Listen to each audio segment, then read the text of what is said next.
Hi guys, welcome back to the channel. $100,000 a year. For most of your life, that number probably sounded like the finish line, six figures, the salary where you finally stop worrying, start building real wealth, and feel like you've made it. Then you get there, and depending on where you live, one of two things happens. In one city, that $100,000 gives you the purchasing power of about $92,000. You're comfortable. You can buy a house, save aggressively, and genuinely build wealth. In another city, that exact same $100,000 gives you the purchasing power of about $29,000. $29,000. You're not rich, you're not even comfortable. You're stretching to make rent. Same salary, same job title, same effort, a gap of over $60,000 in real spendable value, created entirely by a zip code. Today we're going to look at exactly where six figures makes you genuinely wealthy, where it barely qualifies as middle class, and what that means for anyone chasing a bigger paycheck. Because the number on your offer letter is not your income. What it buys is your income. Let's break it down.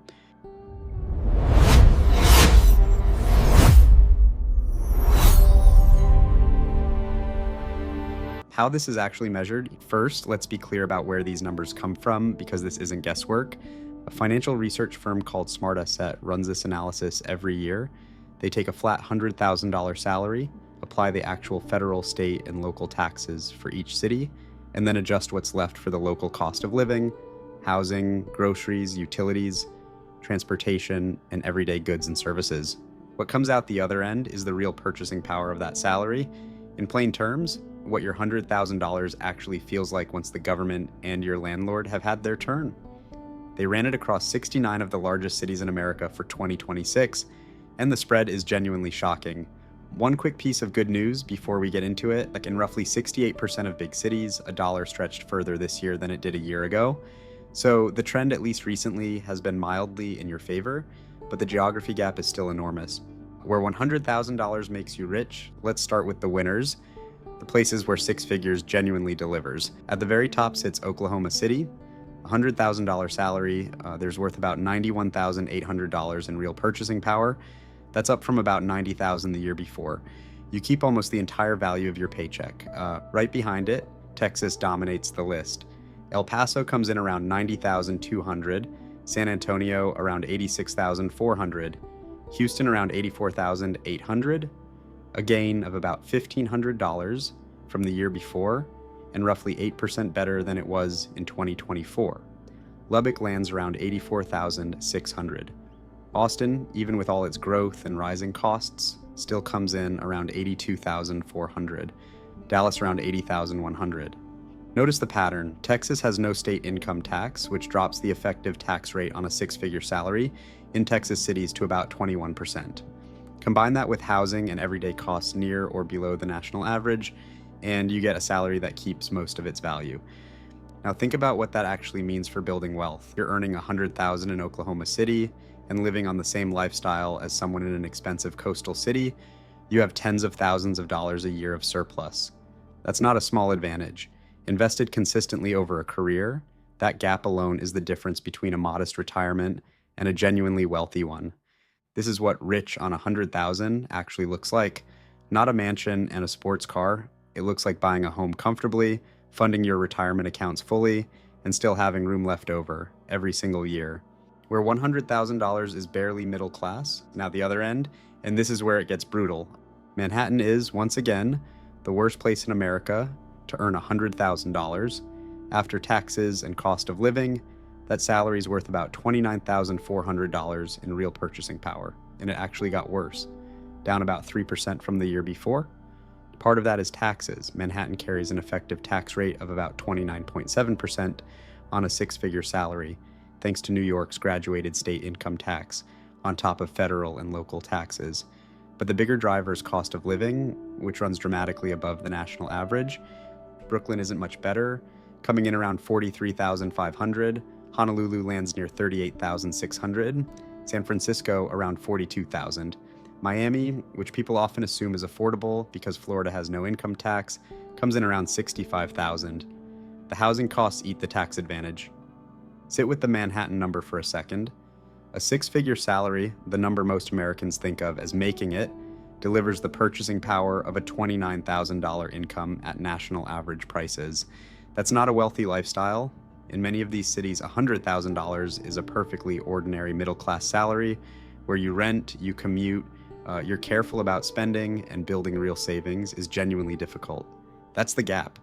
92,000 in Oklahoma City, 29,000 in Manhattan, same paycheck. The two forces doing the damage. So what's actually causing a $60,000 swing? Two forces working together. The first is taxes. Across these cities, the effective tax rate on a single filer earning $100,000 average around 25%. But the range is wide. In no-income tax states like Texas, you're closer to 21%.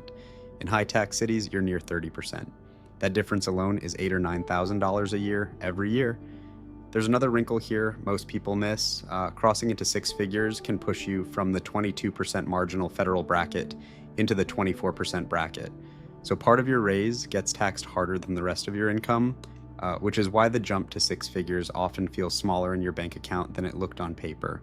The second force, and the bigger one, is cost of living. Taxes might cost you an extra $9,000. Cost of living can cost you $30,000 or $40,000 in purchasing power. Housing is the dominant piece. It's the single largest expense in almost every budget, and it's where expensive cities are most expensive. But groceries, utilities, transportation, and everyday services all pile on. Here's the honest framing. Taxes are the visible cut. You see them on your pay stub and you feel them. Cost of living is the invisible cut. Nobody hands you a receipt showing that your dollar buys 40% less here. It just quietly happens month after month, and you wonder why six figures doesn't feel like six figures. But the honest counterargument, now I have to give you the other side because this channel doesn't do one-sided takes, and there's a genuine counterargument here. Expensive cities are expensive partly because that's where certain industries pay a lot more. If you work in finance, tech, media, biotech, or law, the same job title in Manhattan or San Francisco might pay $180,000, where it pays $95,000 in a lower-cost metro. In that case, comparing $100,000 to $100,000 is the wrong comparison entirely. You'd be comparing $180,000 to $95,000, and the math can flip. There's also career trajectory. Dense job markets offer more employers, faster advancement, stronger networks, and better odds of a big jump. Someone who spends 5 years in an expensive city and doubles their earning power may come out far ahead of someone who optimized for cheap rent in a market with fewer opportunities. So the honest rule is this: ask whether your industry pays a real location premium. If it does, if moving to the expensive city genuinely comes with a much bigger salary, then the high cost may be worth it, especially early in your career when growth compounds. If it doesn't, if your field pays roughly the same everywhere, then you're paying an enormous premium for nothing but the zip code. And there's a whole category of people for whom this is a spectacular deal, which brings us to the real opportunity here. The remote work arbitrage. If you can earn a big city salary while living in a low-cost city, you have unlocked the single most powerful income arbitrage available to a regular earner. Think about the math. A $100,000 remote salary earned while living in Oklahoma City gives you about $92,000 of purchasing power. That same job done from Manhattan gives you about $29,000. You're doing identical work, producing identical value, and one version leaves you with roughly 3 times the real spending power. That difference isn't a small lifestyle upgrade. It's the entire wealth-building engine. $60,000 a year of extra purchasing power invested consistently at market returns becomes a multi-million-dollar difference over a career. This is why the remote work question is one of the most financially significant negotiations of your life, potentially worth far more than the raise you're nervously asking for. If your employer pays a national rate and lets you live anywhere, you've effectively received a massive raise the moment you relocate. And if your employer adjusts pay by location, it's still worth running the numbers, because location-adjusted pay usually doesn't cut as deeply as the cost of living difference. The caveats worth knowing, a few honest caveats before we land this. These figures are calculated for a single filer. If you're married, have children, or file differently, your tax picture changes and your cost picture changes even more. Childcare in particular can be brutally expensive in high-cost cities, which makes the gap even wider than these numbers suggest. City-level averages also hide huge variation. There are affordable neighborhoods in expensive metros and pricey pockets in cheap ones. The state or city is a starting point, not the final answer. What matters is the specific place you actually live and what you actually pay for housing. And lifestyle matters enormously. 2 people in the same city with the same salary can have completely different financial outcomes based on their choices. Cost of living indexes measure average prices. They don't measure your decisions. Finally, these are 2026 figures, and this shifts every year. As we saw, most cities got slightly better this year, and a few got worse. Treat it as a snapshot, not a permanent ranking. What to do with this? So let's make this practical. 3 things you can actually do. First, calculate your own number. Take your salary, subtract your actual taxes, and then compare your real costs to national averages. Especially housing, most people have never once calculated what their location costs them. Once you have that number, every other decision gets clearer. Second, when you get a job offer in a new city, never evaluate it on the salary alone. $120,000 in an expensive metro can leave you with less real money than $90,000 somewhere affordable. Adjust the offer for taxes and cost of living before you decide.